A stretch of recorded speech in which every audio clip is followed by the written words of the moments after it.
Hey everybody, I'm Jason Rockman and welcome to Grain of Hope, a podcast where we talk to people about their stories in addiction. And we hope the information you hear today can help you along the road to recovery. We also have this great coffee that you can purchase online at rubinoshoes.com/hope, and all the proceeds go to help fight addiction. This episode is presented by Rubino Shoes and Demex Air. And the anonymous part of it really bothered me because I went to a meeting like on a Wednesday night. And the next day, I was somewhere in town in Boston, and I saw someone, hey, Chris, how you doing?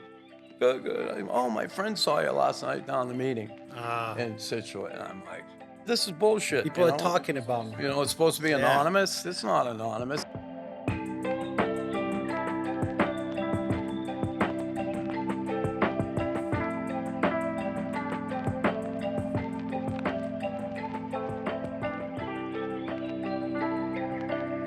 Hi, everyone. Welcome back to another episode of Grain of Hope.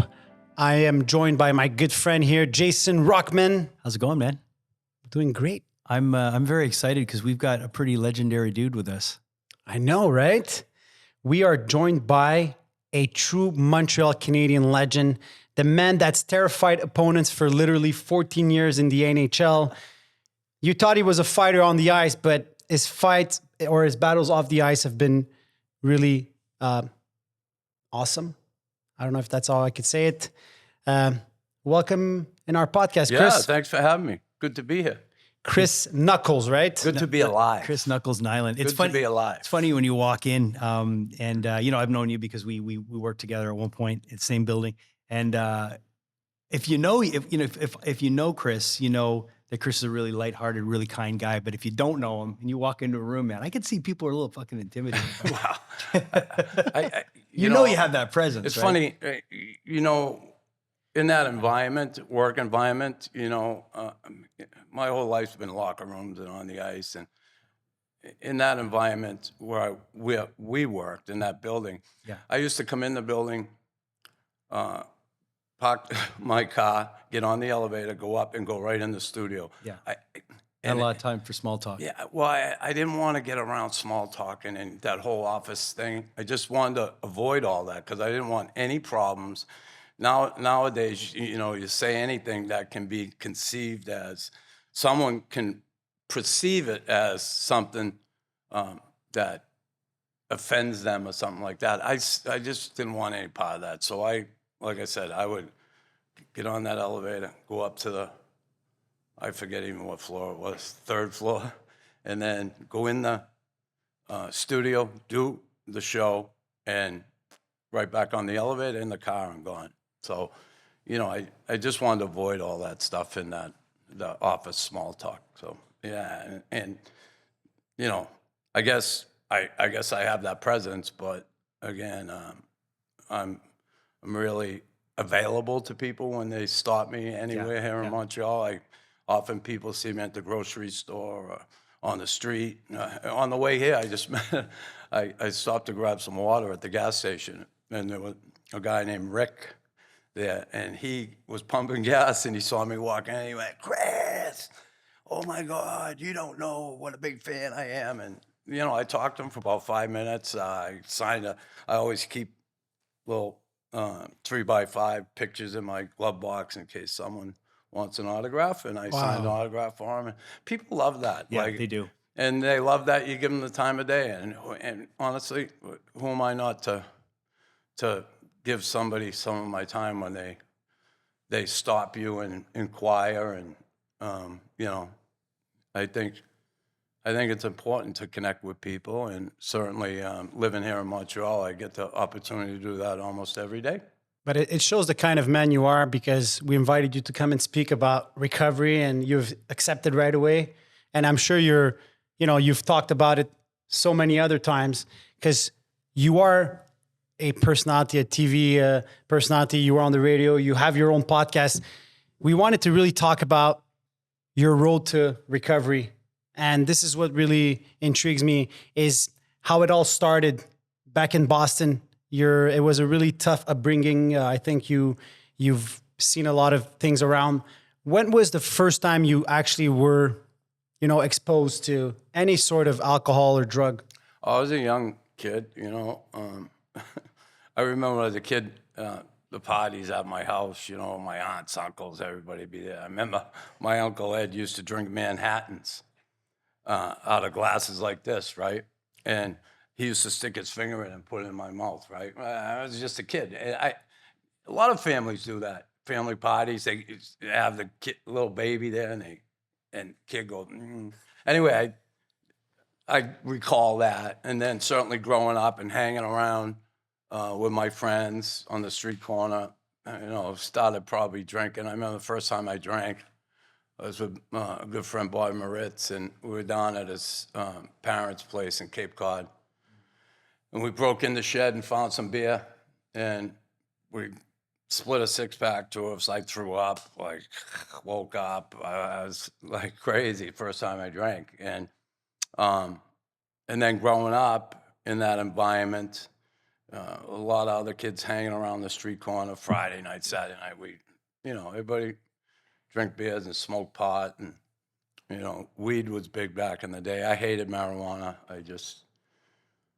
I smoked it a few times, and I was paranoid. I couldn't be myself. So with alcohol, I could be more of myself, Right? But not really. But when you played hockey, I think you didn't really use or drink. You really started after your career, I think. Yeah, well, I drank throughout my career, certainly hockey, and especially back in that day, and the drinking went along with hockey. I mean, just think about it. Back in the days, guys would ride in the trains, right? You take, 10, 12-hour train ride. What are you going to do? Drink. Guys play cards and drank. Yeah. And then after the game, it was always work hard, play hard, and drink a few beers. So I drank throughout my career. I didn't do drugs. I remember the first time I did opiates was, I think when I broke my leg when I was in the first grade. When I broke my leg skiing.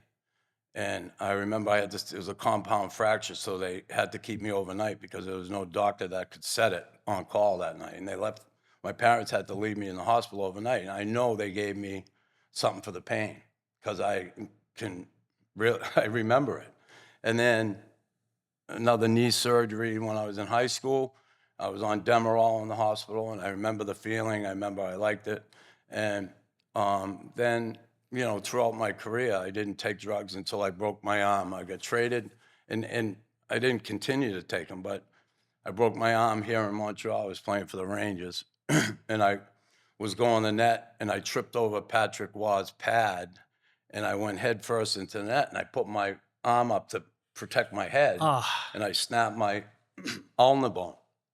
I went back to the bench, and I was sitting there, and I just sat there. Because sometimes when you get hit like that, it hits a nerve and it numbs everything. And I wasn't sure what it was. And I was sitting there. It was about 8 minutes left in the game. And So you kept playing.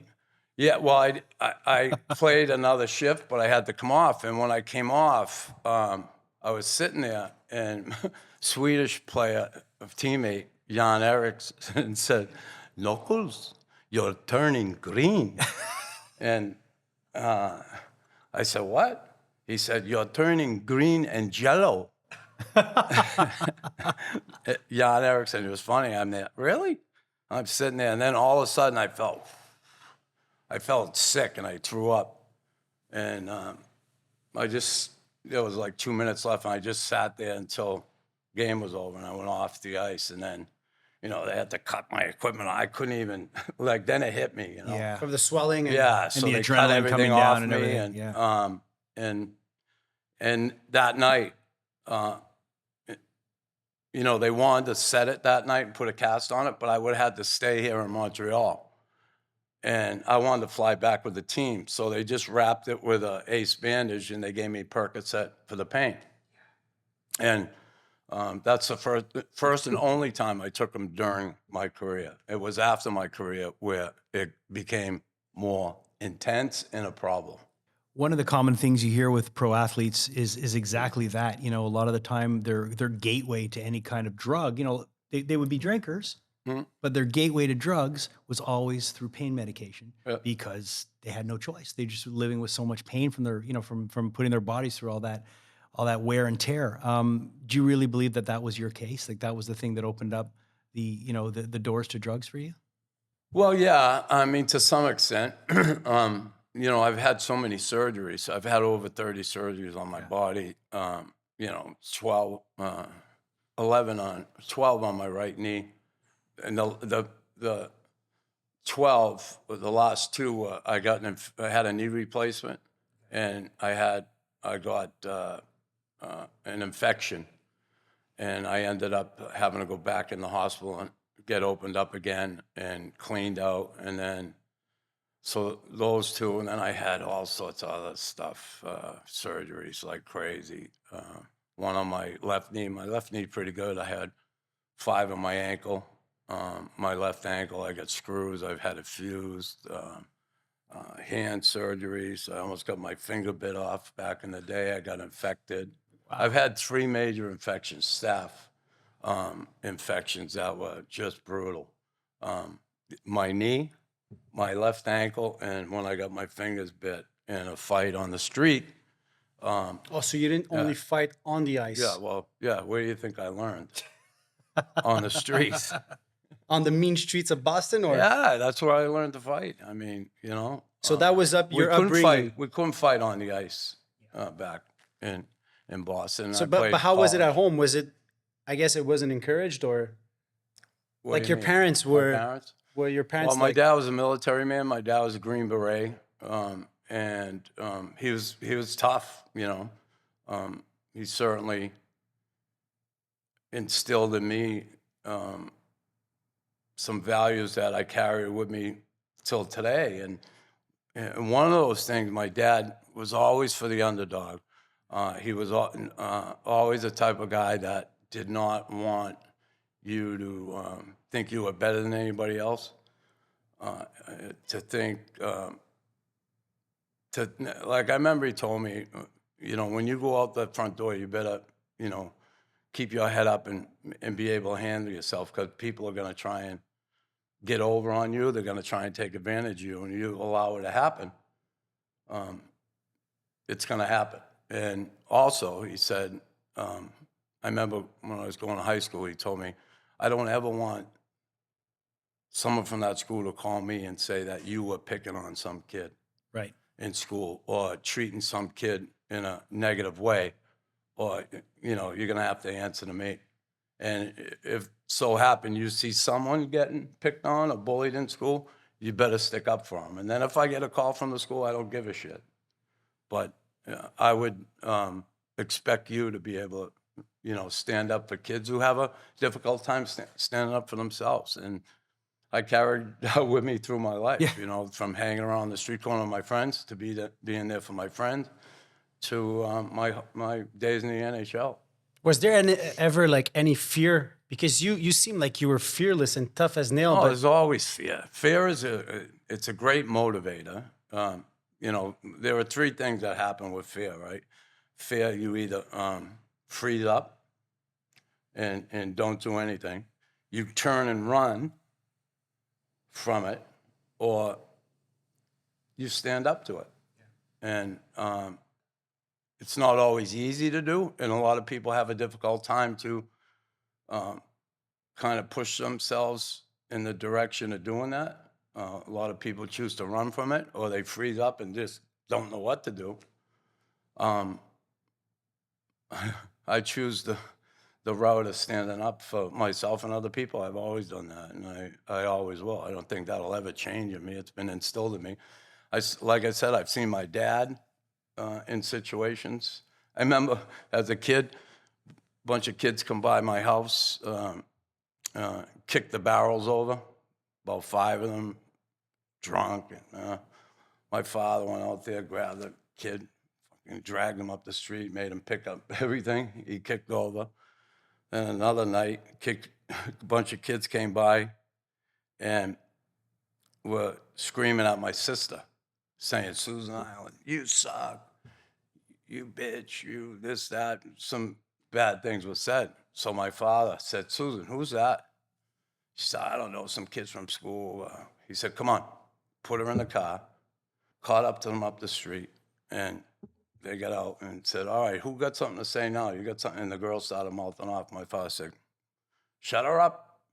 And Susan kicked the living shit out of that girl and never had a problem again. Yeah. And that's how my dad was. So that's how he fixed sort of issues. Yeah, That's how he dealt with problems. Yeah, it never happened again. No one ever come by the house. You bet again. it never happened again. Well, I was going to say, I mean, if it definitely set the tone for how you lived your life, and you know, it's I learned a lot from my dad. I'm telling you, and all that from my dad. And it's funny because when you know, with fear, like I'm part of his 12-step program. So for me, I remember in my literature, it was like they would tell you, you suffer from 100 forms of fear and you got to face it. And I was kind of the same way growing up. I was fearless to the point where, you know, if a principal told me, you're late, you should, you know, I would just tell her to fuck off and get shipped off to another school because I was fearless that way.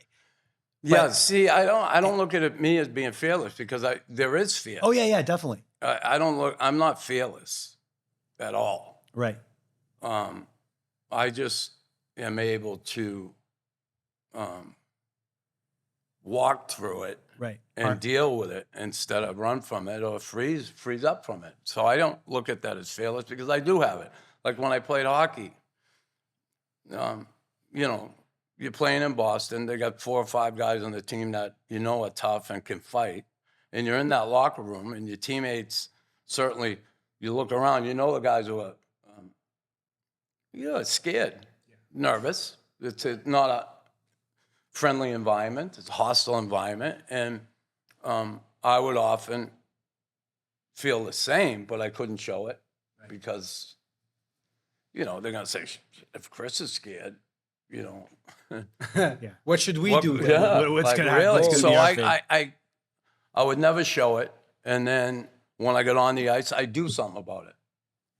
And it's almost like, all right, boys, here I am. And, you know, I would initiate trying to drag the rest of those guys into the fight because it's not like Philadelphia. Those were very difficult environments to play in.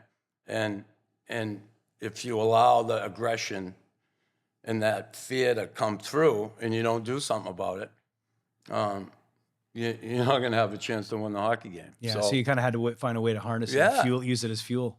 So, and the same on the street, you know. There are certainly things on the street that you're confronted with that you have decisions to make. Either, you know, if someone's trying to take advantage or get over on you or going to bully you, you know, you have decisions to make. You either, like I said, you either run from it or you stand up to it. If we get back to opiates, pills. Yep. I mean, as far as I'm concerned, because I never really dealt or tried any of those, but do you also, I understand that there's the pain side because you had a lot of surgeries and a lot of pain, so it numbed the pain. Would you say that it was also numbing your emotions? Yeah, of course it was, you know. You know, drugs and alcohol being a coping mechanism to cope with certain things in our lives, right? Things that don't feel good, things that bother us in our daily lives, maybe things from the past. When you look at addiction and alcoholism, a lot of times people who suffer from that, and we say it's a family disease, yes, we say it's hereditary, you can pick it up from, you know, at birth, all that. But, you know, that disease part of it, and getting sucked into that whole thing of, you know, taking those pills for one thing, and they also work for another thing, like you said, the emotional pain.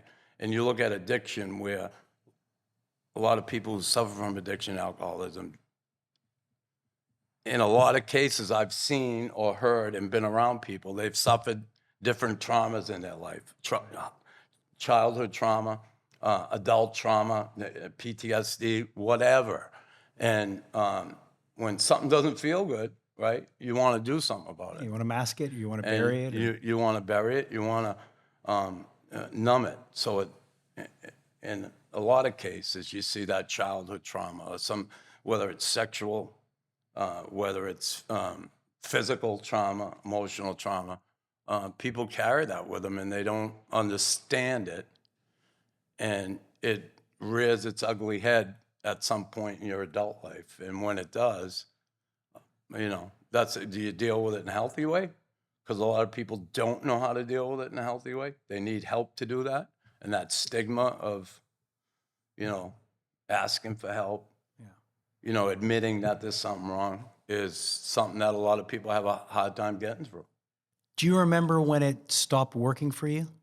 When the drugs and the alcohol stopped giving you what you wanted out of it, and it got to a point where it was just becoming your enemy? Yeah, my life was unmanageable. It was actually back in 2000, and you know, I was just going nowhere. I was in a bad way. I was addicted to OxyContin, the painkiller, massive amounts I was taking. I went from Percocet to OxyContin and became my drug of choice. I didn't drink as much then because the pills took over. And I ended up going to treatment my first time in 2000. Okay. And I look back at it. Did you actually choose to go to treatment, or you were? Well, a former teammate got in touch with me and knew that I was struggling, had some problems, and I wasn't working.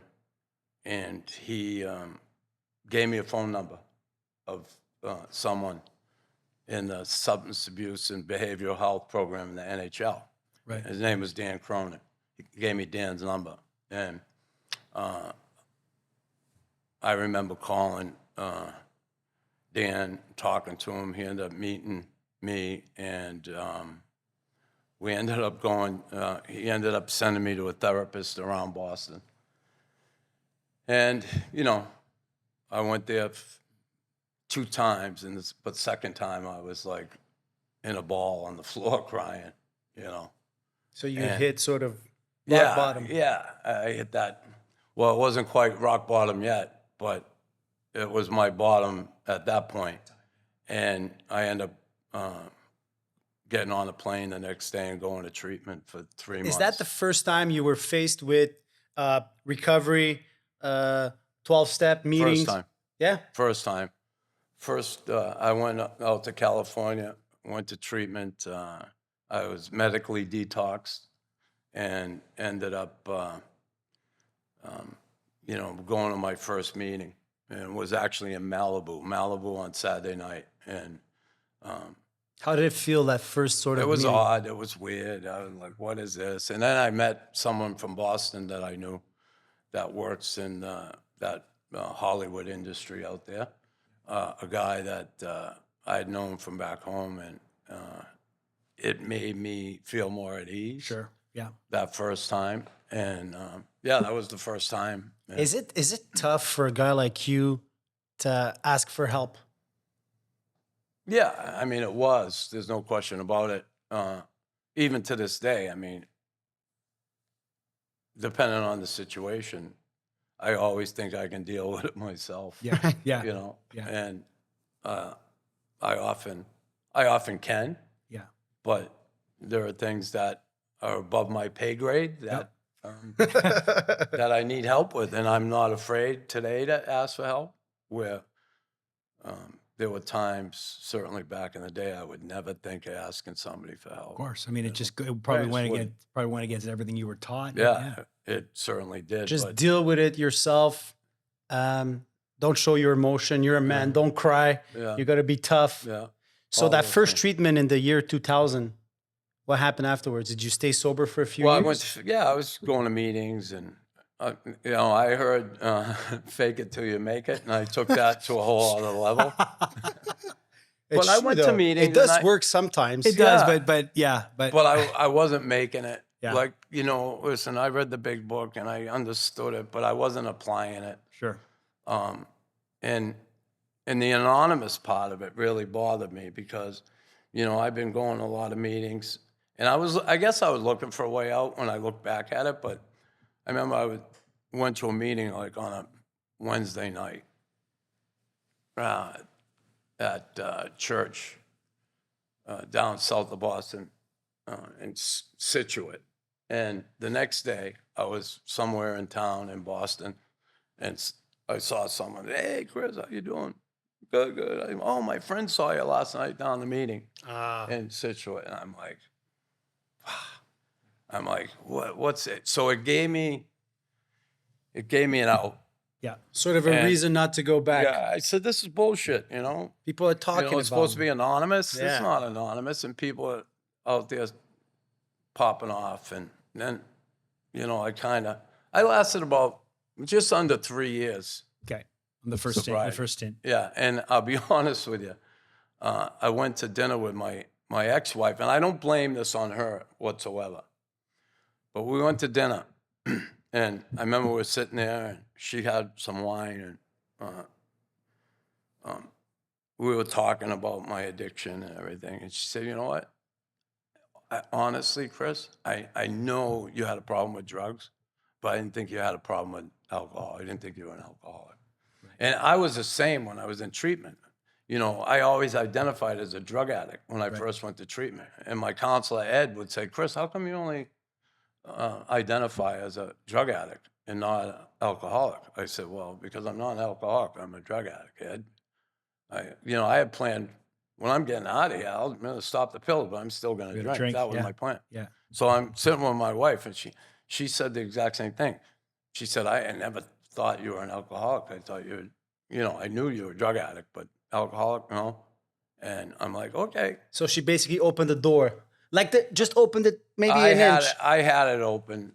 Well, Really. I don't know, blame it on her, it's- but she just didn't think I was an alcoholic, and really that it goes hand in hand with the drugs. And it's, it's whatever substance it is, it's, and I started drinking again that night. I had a glass of wine with her, and, Normal. yeah, it was normal. But it opened the door, and then I started drinking again on a regular basis. So I lasted just under 3 years, winging it. I was going to meetings and shaking everybody's hand. Hey, how are you? But I wasn't doing the You work. weren't applying let's say, the way of life. It was just going to I meetings. wasn't doing the work. You weren't putting the work. It's funny how, there's that expression where, we always got to be ready because there's always, like, you have a disease that wants you. Like, I believe I have a disease that wants me dead. It's going to find any way to kill me. Yeah. So I always have to have my defense up.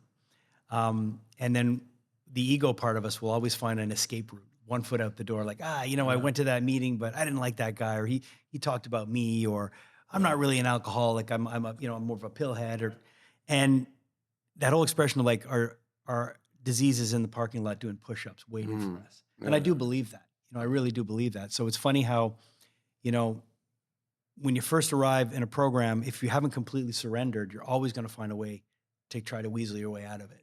Always. And it's amazing how, you'll hear people like yourself where you had your first contact might have been 20 something years ago, but it took you a bit of time. It took a bit of convincing. I had that relapse. I had 2 more relapses after that. Yeah. I ended up really in a bad way. I got back on the pills. I was messed up bad. I ended up in 2008. It was really, they cracked down on the Oxycontin and doctors getting it. And I was having a tough time getting it, and I was so sick without the pills. Yeah. I was getting sick, and I tried to kick it, and I couldn't last. I tried. I was like 2-3 days and laying on the couch and sweating and puke, everything. It was just misery, joint pain, and I finally broke and ended up calling kid because I didn't have any pills. And I called the kid I got pills from to get me something else, and he did. He got me a bag of heroin, and I ended up snorting that, and immediately took all that sickness away, all that pain, all that joint pain, the misery that I was going through, and then that took me down a whole different road. 2008, December, this is crazy. My sobriety date is December 7th, but 2015. Right. But December 7th, 2008, I was driving to Montreal. I was sick as a dog. and I ended up in a car accident. I was driving an SUV with a buddy of mine, and truck passed us and blew the front a little. We were on the road from 89, Phillipsburg, Quebec, that crossing, coming through the farmland there. It was really windy, and I spun out and flipped the SUV and got ejected from the vehicle. And I was unconscious on the side of the road. My friend woke me up, slapped me. I had all glass in my head. I was all cut up.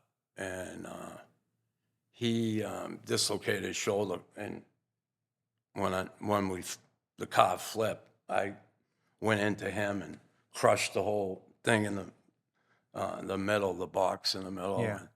Anyway, how sick I was. And I was coming up here to get pills. Wow. And the car was totaled. They took us to the hospital in Richelieu, emergency room, in an ambulance. And I had to get to Montreal before the doctor left. And I ended up leaving the emergency room with him. He had a dislocated shoulder. I was all cut up, glass in my head. Crazy. We ended up getting a ride from a guy who recognized me in there. I said, I got to get to Montreal. He said, I'll give you a ride. So I give him $50, and he drove us downtown, and I missed the doctor. So that night, we got a hotel room, and I just drank to try and deal with the sickness. And then I get up in the morning, went to the doctor, and I got those pills, and yeah, I was on my way again, like in a bad way. But that accident really scared me. I feel like I cheated death once again. And I ended up making a phone call to Dan Cronin. And I called him, and he said, who's this? I said, it's Chris Nilan. He said, oh, Chris, I've been waiting for your phone call. Like Dan knew I was back out front. I didn't get it, and anyway, he put me on a plane the next day, and I went out to Oregon, and I went to treatment again for 3 months. I met my girlfriend Jamie out there, and we relapsed together. Then she went back to Hawaii. I went back to Boston.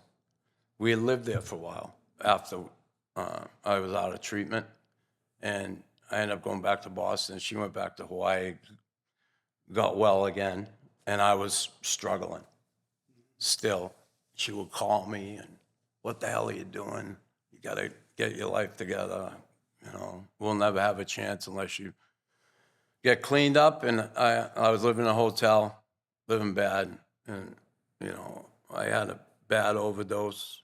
And, At that time, you were literally shooting up, or you were snorting? yeah, I was snorting, then I ended up injecting, which something I said I never do, but, certainly when you're in the throes of your addiction and the desperation is there, All bets are off. you do things that you say you never thought do. you'd do, Yeah. right? And I did. I'm certainly not proud of it, but that's the way my life went. That's what I did. And, we can get all spiritual, and, when good things happen, we say, oh, when God, it's a God thing. But when bad things happen, is that not a God thing? So, that's the way my life was. Am I happy that's the way it was? No, but that was my life, and that's what I did. And I accept that. And I got where I got because of me, no one else. But 2015, what happens then for you to? Well, 2015, I stopped going to meetings. Thought I had this thing squared away. My mom had a stroke. My dad just got over a broken back where he had surgery, had to learn to walk again at 80 years old. And I jumped in the car, raced home. I got to the hospital. My mother was there with all tubes out of her, and I was freaking out. And I made a phone call to someone, I was alone. I didn't call Jamie. I didn't call my sponsor. I called a drug dealer, and I ended up getting a bag of heroin. And crazy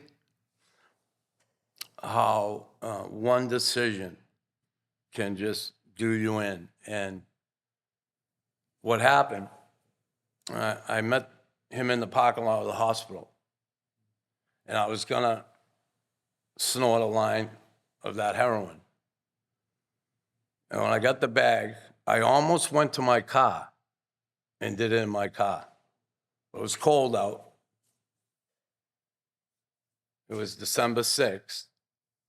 And I said, screw it, there's a bathroom in the hospital, I'll go there.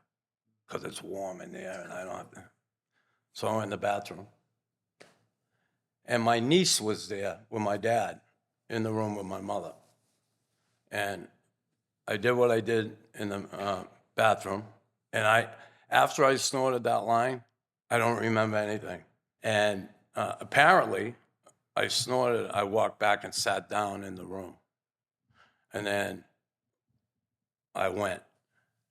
And my niece ran and got the doctor. And next thing I knew, I woke up in the emergency room. Someone was saying, Chris, what did you take? What did you take?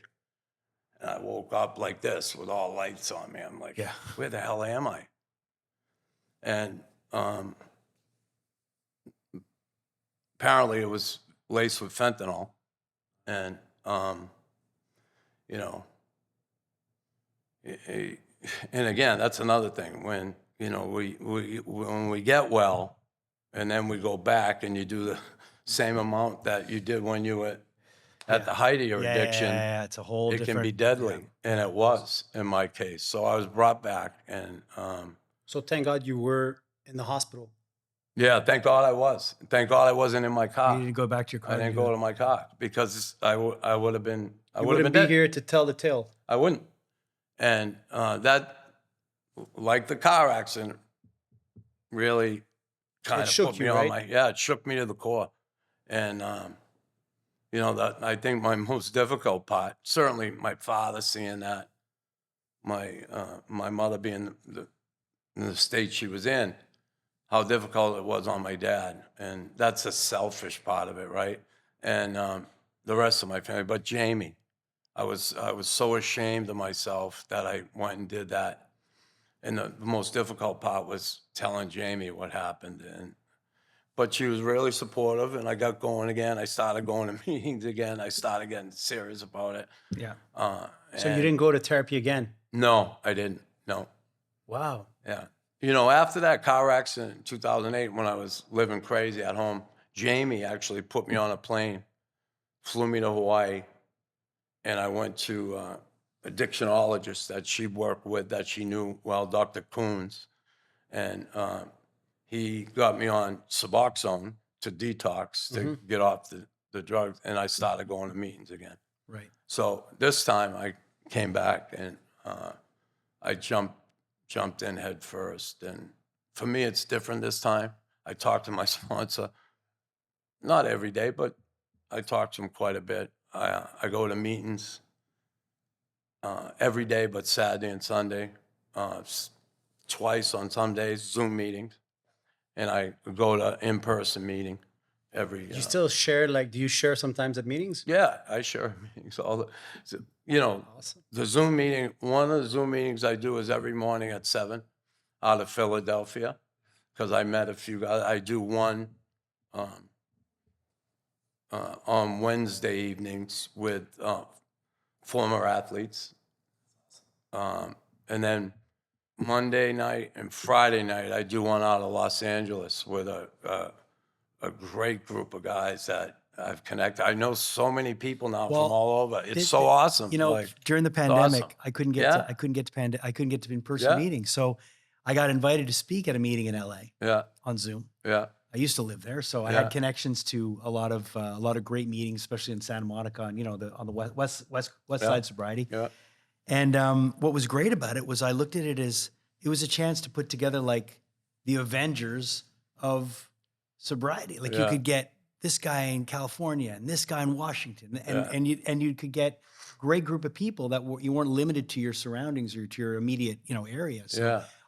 I for one loved Zoom, and I Yeah. still do like Zoom because it's a great way to stay connected to people, and it's convenient to be able to just pop open the Real laptop. convenient, And if, you know? and you can hit a meeting if you look, online and you look for Zoom meetings. There's meetings every 15 minutes, Yeah. so there's never an excuse. Yeah, I have those ones I do Yeah. that I love. But again, there's nothing like In In person. person. in Yeah, person, looking someone in the Yeah. eye. Yeah, How you doing? yeah, it's You the know, best. it's you true. know? It is. And I There's a get human it. connection that Yeah. you get in person, which I didn't like the Zoom meetings. I found that they're very like impersonal, like they're very cold sort of. Yeah, no, I absolutely love them. Yeah. And I love meeting people, but God, this Monday, Friday, even every morning meeting out of Philly, there's some great sobriety on there. The 703, they call it. And the 703, they got guys in there with 50 years sobriety, 40 years. It's incredible. And the message that comes through those guys, Yeah. it's unbelievable. And then the Monday, Fridays, the LA one, a lot of. I'm one of the older guys in there, but there's a lot of really good sobriety and good message that comes through. I absolutely love them. And the weekends I don't. Saturdays, Sundays I take the time for family. And You talked about Jamie, and you've met your, I guess your girlfriend in a therapy. yeah. Isn't that like a 13 sort of step? Isn't that what we tell people No. not to do? Yeah, but in meetings, I met her in rehab. So that's Come on. fine. You got the No, we met in rehab, and nothing happened between us at all in rehab, other than that we Right. got along great. Sure. And I had gotten out of rehab. They sensed there was something going on. I was living at the time in a sober living home, Living. Right. in a home on the property, and I had like 2 more weeks to go before I was going to move across the river to a friend of mine's place, and they sensed something going on between Jamie and I, and there was nothing other than that. We were really friendly toward each other. We never had any sexual activity in there. We never kissed in there, none of that. But we were drawn to each other. There's no question about it. And that's a no-no. And they told us that you get together with somebody, you're going to end up relapsing. We did. And you did, right? Yeah, we both did. And, that's when she went back to Hawaii. And then I went back to Boston and was stuck in my pour me, another drink, Chris. And then she eventually put me on the plane. And that is a no-no. But like I said, when she got out of treatment, we ended up meeting and having lunch, and we talked and we hit it off, and we And you're cared still for each together other. today. Yeah, we are, and we got through that most difficult part at the beginning, where we weren't taking care of ourselves. We were trying to take care of each other, and we ended up relapsing. And then, we both went our separate ways, and then we've come back together. And we have a healthy, loving, caring relationship today. That's awesome. Listen, my best friend in life has always been a guy, my best friend. She is my best friend in life. I love her to death. She's an awesome woman. I don't know what I'd do without her. I'd be honest with you. When you look at, a big part of a 12-step program is that, that 12-step carrying the message to others. The same way that guy from the NHL was there for you, have you ever been able to be there for maybe some younger players that have looked up to you? Yeah, I really couldn't talk about that. No, not names, but I'm just saying, have you been able to be that? But Yeah. even players. Yeah. But you've been able to be there for I've been there for people, put it that way. right, right. A lot of people reach out to me sometimes on my website. Sure. And I have, I've helped other people, no question. Some people come to me sometimes, say they saw the Last Gladiators, the documentary they did Yeah. on fighting and hockey, and I was a part of that. And you know, they say they watch that and it kind of they identify with some of the Sure, things. of course, Anyway, course. but But yeah, I've seen I've been that able to program. help people. I've seen it, and it I was always amazing will. to see you so vulnerable and so open. You talked about your relationship with your kids, Yeah. and you got really emotional. And I feel like it was sort of a way to amends. Yeah, listen, the vulnerability. Listen, I don't have a problem with being open and honest. I don't, and being vulnerable because it helps me to deal with my life. I'm able to get things from other people when you're vulnerable. When I say that, get things, Yeah. learn things. Of course. Right. And if you always shut down and you're not open and you're not being able to share with people, you're denying yourself the opportunity to get help. You're denying yourself the opportunity to learn things. You know, the drugs and the alcohol, it's a symptom of the real problem, right? Yeah, well, that's why What's the real problem? I would always say, I would break down the word alcoholism. The alcohol has been out of my equation for 30 years, Yeah. but those isms are still there. Yeah. And that's my disease again, trying to find a way to creep its way in. So I'll eat too much. I'll spend too much. Yeah. It's sex. It's all these things where it's like, am I ever going to be okay? But I have to live by a certain code, and I got to be strict. I've got to live that way. And if it doesn't, because otherwise I have to be very regimented. And I have to be very, I got to watch everything because I can veer off really quick, Yeah. Yeah. What does Chris Nilan do to stay on that path of recovery? I know that you've said that you do a lot of things to help others without really talking about it, like that sort of service, I guess. Like, what do you do on? Because I heard the meetings. Obviously, you do Zoom meetings, but what do you do other than that? What do you mean? Like, do you Come on, help do me. you pray? Do you Oh, yeah. meditate? Are you a spiritual guy? I'm not I a mean, big on meditation. I do pray. Yeah. So you do believe that With there's a higher spiritual power? power. Yeah, I do. Yeah. Listen, the spiritual part of the program, I believe, and I believe God works through other people, and I've certainly understood that and experienced that through other people, and I try and apply that in my life. Like you mentioned, yeah, I try and do, and it's a difficult thing to do, but I try and do something for someone else every day and not get caught, Yeah. Yeah. you know? That's a And- big part of the program, right? Yeah. That's being selfless, just giving back. Whatever it is. It could be Whether just it has like holding something to a do door. with somebody who's an alcoholic Yeah. or a drug addict or someone that isn't, someone Right. that doesn't have a problem. It doesn't matter. You know, I just, I'm a big part of helping my friend Kevin on this past Father's Day weekend. Kevin Reason, his son Liam, has a mitochondrial disease, a very rare one called POLG, P-O-L-G.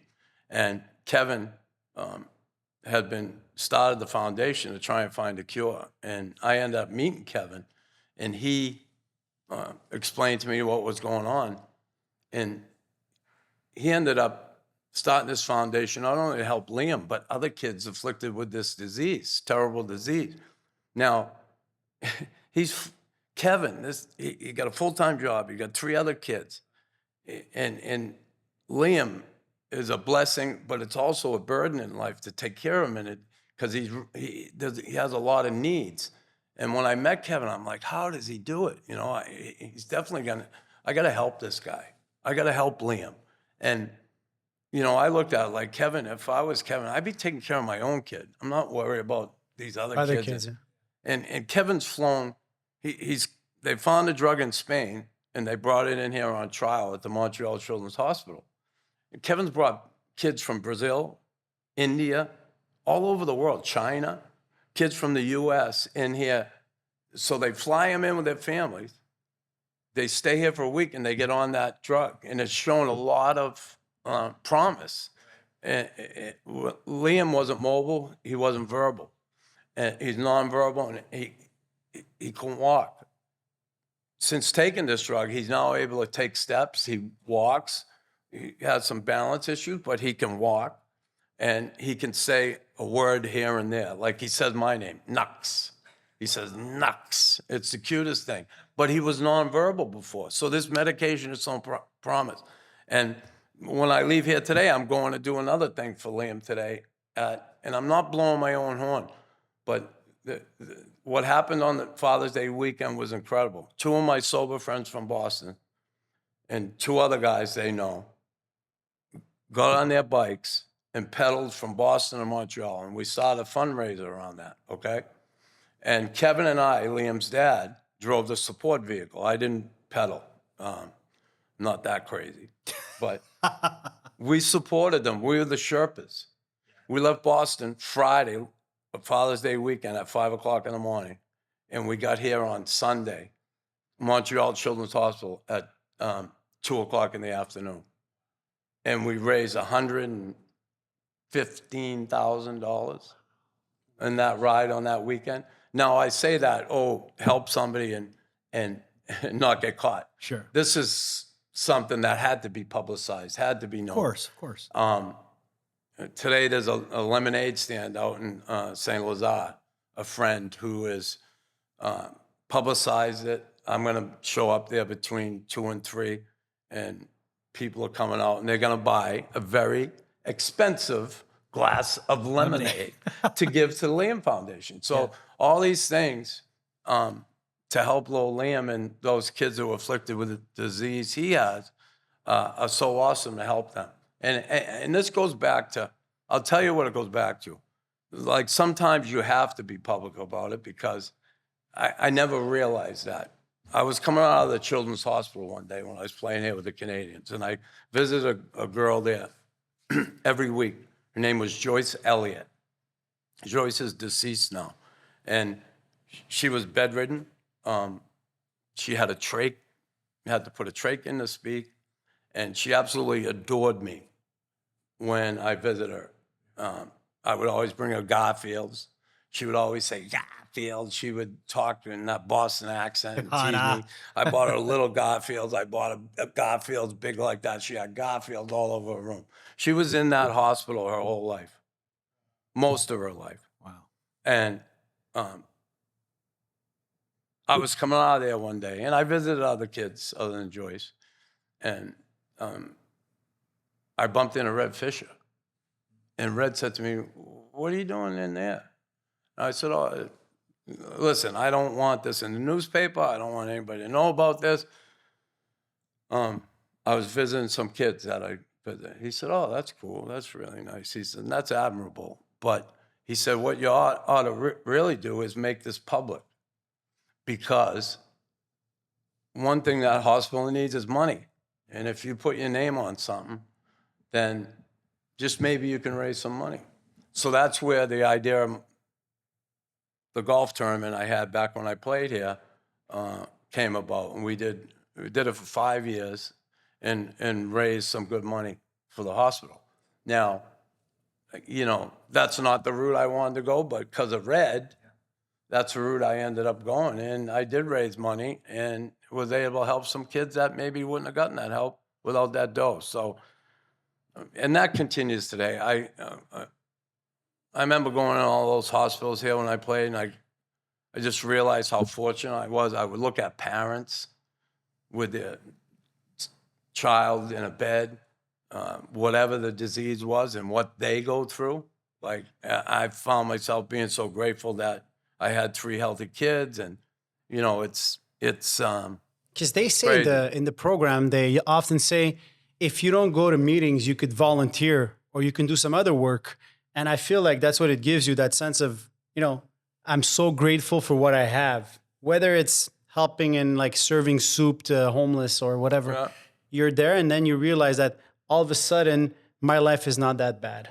All of a sudden, like maybe my little problems aren't so big, and perhaps I can just move on and become a better person, because I feel like when you're helping others, you're actually helping yourself a little.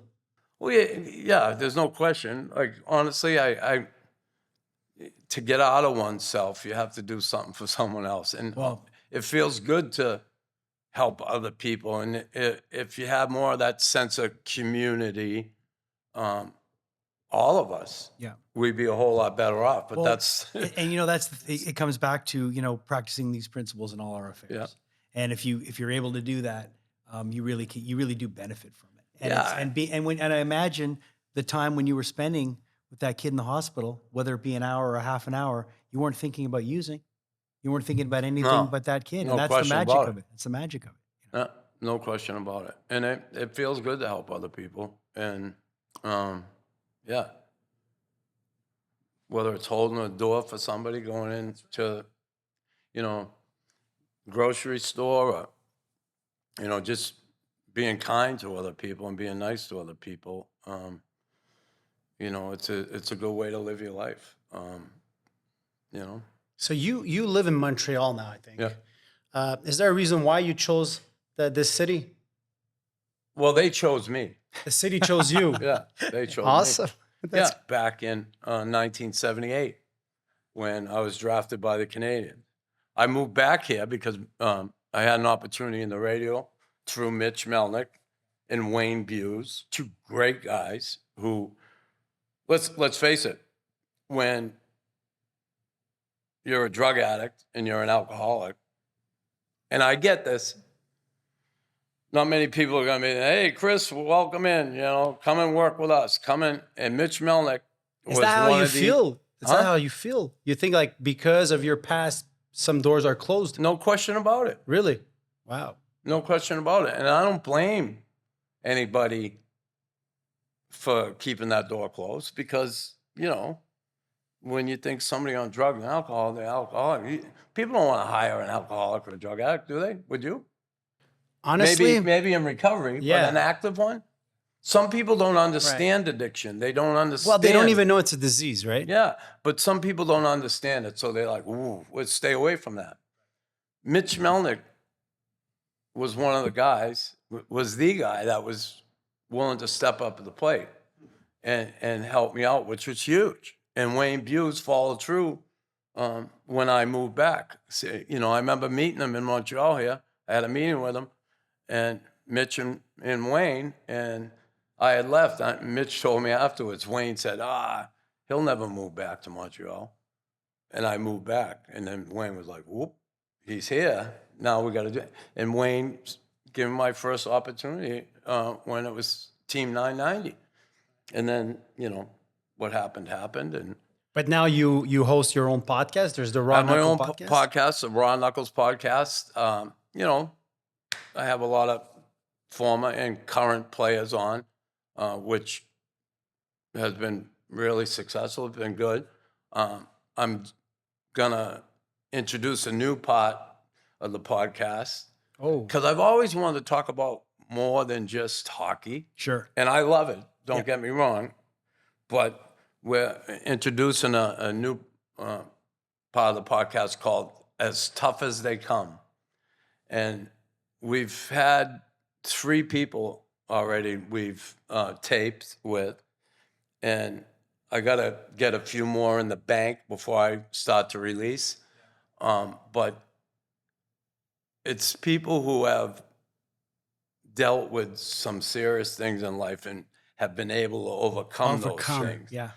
And no matter what it is, whether it's physical, emotional, mental, and it's incredible some of the stories that are out there and people that are willing to share their story and get vulnerable and talk about what they went through to right. come from the depths of despair. So it doesn't have to be let's say addiction. It can be overcoming anything. Anything. That's awesome. Yeah. So we're looking to So it's going to be a get that segment up. of the Raw It's going to Knuckle. be another segment of it. That's awesome. So at some point we'll be releasing that on a Tuesday, and then the sports part of it on Thursday. So,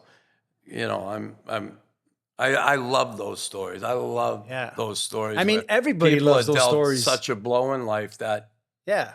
you're like, how can that person come back from that? It's not how hard you get knocked out. It's how like fast you can get back up, right? And it's Yeah. amazing how strong the mind can be when the mind's focused. you know? Yeah. Like So what people can overcome in their lives is, I mean, how many times did you almost die? you yeah, know? It's Yeah, yeah. nuts.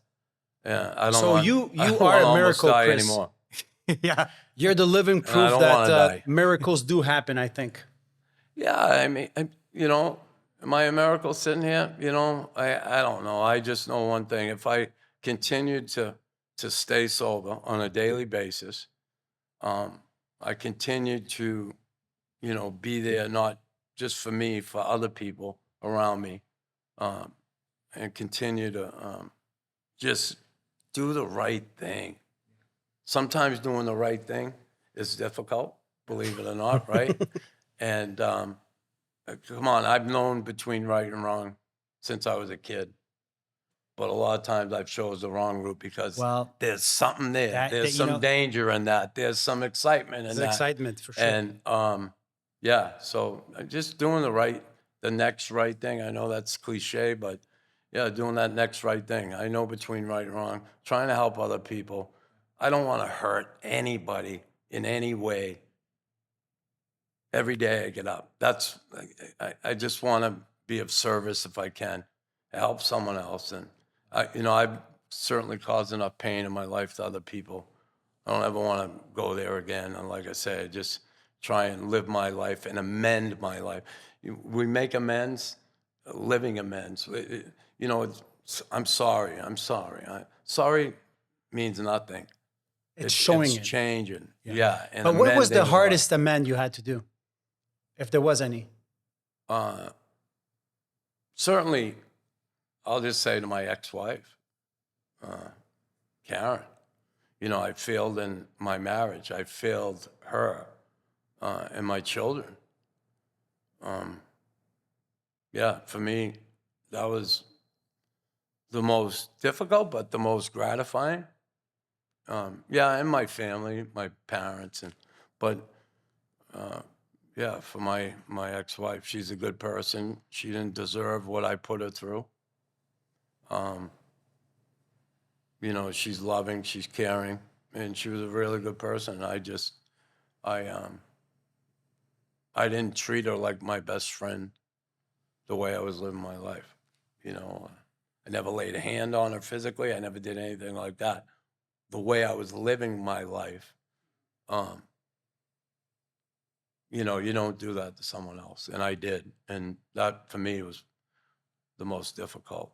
Well, No question. Chris, thank you. You were incredible. I'm sure you will be helping and continue to help a lot of people. Thanks for being so open with us. Yeah. You were a true gentleman. Is there a final maybe word that you'd like to say for the recovering maybe addict or somebody that is thinking about recovering? Yeah. You know, I think, like for me, I didn't know what treatment was. I knew kind of AA. You know, when I was a kid, I remember we had kids on the corner. Yeah. We were teasing a kid because his father was in AA. Yeah. Oh, your father's drunk. You know, he's in AA. Meanwhile, we're all drinking, smoking pot, doing whatever, doing drugs. I would just say this, you know, if you're struggling out there, ask anybody for help. Ask somebody. Don't stay alone. Don't stay alone in your loneliness, in your despair. Try and reach out to somebody that can help you, a friend or a family member. I don't think there's many people out there who haven't been touched by addiction somewhere in their lives, whether it's in their family or their friendships, their circle. So I would just say to people who are struggling like that, yeah, reach out to someone. Just say, listen, I'm struggling. I need help. I don't know where to go or what to do. I didn't know anything about, and I'll be honest, I am dead honest. I knew nothing about drug and alcohol treatment centers. Back in 2000, I was on a plane. I didn't know where I was going. I'm going to LA. I'm there. Yeah, I'm going to LA. And I end up in this place, and they medically detoxed me. And then I found out what was there afterwards. They were introducing me to how to live my life Right. on a daily basis without drugs and alcohol. And I didn't know anything about it. So, yeah, for me, again, for people out there struggling, just go to someone you know and say, listen, I need some help. And You are not alone. Yeah, you're not alone. And You'll be alone if you choose to be alone, but you can get the help. There's nobody out there that if you come and say, listen, I need help, there's not many people out there that would turn their back on 100%. someone. They would be willing to at least reach out to someone that could help you. So and when you were on that plane, going to LA, yeah, I'm going to LA. whatever happened, the seed was planted. Whether Yeah. and no matter what, That first time, it was planted. It's planted. There's no question. So had to water it for a bit. everybody says, "Oh, it doesn't work." Well, it does work. And it may not work the first time, and it didn't with me, the and it seed's didn't in work the second time. But here it is today. I'm sober today, and I feel better today about my sobriety than I ever did. It's the longest stretch I've had, and I'm going to keep that going. I don't need another brush with death. There's no question about it. Keep it up. Thanks, guys. Congratulations. I really What an honor. Appreciate your time. Yeah, 100%. Jason, thanks for your time. You were Yeah. incredible. And don't forget Raw Knuckles podcast, everybody. Yeah. Definitely. Check it out. Tune in. Check it out. Guys, thank You you. can hear that wonderful Boston accent. Park the car in Harvard Hot Yard. as hot.